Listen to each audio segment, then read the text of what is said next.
যে একসাথে মিলে আমরা নারায়ণগঞ্জকে একটি নতুন নারায়ণগঞ্জ করার জন্য আমরা সবাই যে ঐক্যবদ্ধ, এই জিনিসটাই আজকে প্রমাণ করে যে আমরা ব্যবসায়িক ভাইগুলোরা পুরো নারায়ণগঞ্জবাসী চায় নারায়ণগঞ্জকে একটা সুন্দর নারায়ণগঞ্জকে করে নেওয়ার জন্য। আসলে এখানে সবাই আমাদের চেয়ে অনেক বেশি অভিজ্ঞ, আপনারা অনেক অনেক প্রস্তাব দিয়েছেন, সমাধানও দিয়েছেন। এর ভিতর আমার কাছে যা মনে হয় যে এখানে আসলে একটি কমিটি যদি করা হয়, কমিটি বসে বিভিন্ন পয়েন্ট গুলিকে যদি বের করা যায় যে কোথায় কোথায় আমাদের যানজটটা অ্যাকচুয়ালি মানে হচ্ছে, যে কারণগুলো, ওই কারণগুলোকে বের করে আমরা যদি একটু সমাধানের দিকে যাই, ইনশাল্লাহ আমার মনে হয় এটা সমাধান হবে। আরো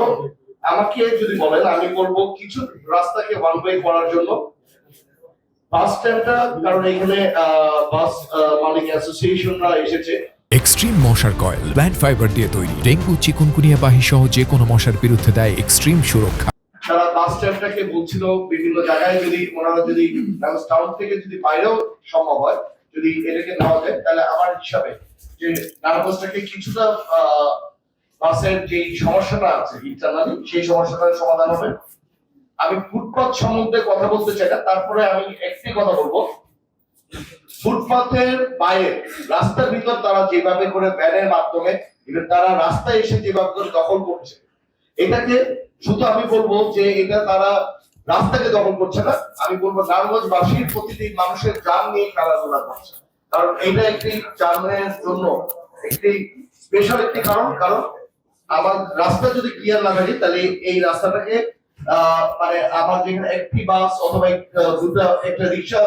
ক্রস করতে পারে না, এটা একটি বড় কারণ দেখা যাচ্ছে। আরেকটি হলো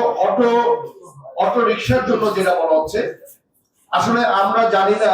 যে কতগুলি অটো রিক্সার অ্যাকচুয়ালি পারমিশন দেওয়া হয়েছে। এটা আমরা কিন্তু জানার জন্য আমরা বেশ কয়েকবার বলছিলাম, যদি আমাদের যদি এই ধারণা যদি থাকে, তাহলে আমরা বলতে পারবো যে এই কতগুলি রিক্সাকে আমরা আপনাদের সাথে মিলে আমরা বলতে পারি যে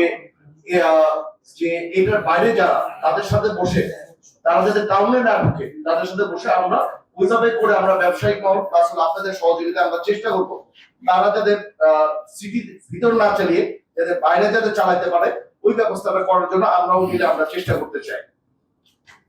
আরেকটা জিনিস আছে যে চেম্বার থেকে রাইফেলস ক্লাব পর্যন্ত যে রাস্তাটা হঠাৎ করে একটি রাস্তা শুরু হয়ে গেছে,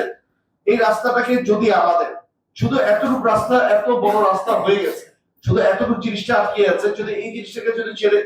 যদি ক্লিয়ার হয়ে যায়, তাহলে যানজটটা কিন্তু অনেকটা ক্লিয়ার হয়ে যাবে। মানুষ ইচ্ছা করলে তখন টাউনের ভিতর নর্মাল ওয়েতে আপনি ঢুকতে পারে।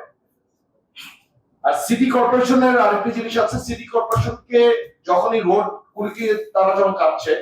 তখন দেখা যায় আশেপাশে যে ব্যবসায়িক প্রতিষ্ঠান অথবা যানজটের একটা মূল কারণ হয়ে যায়।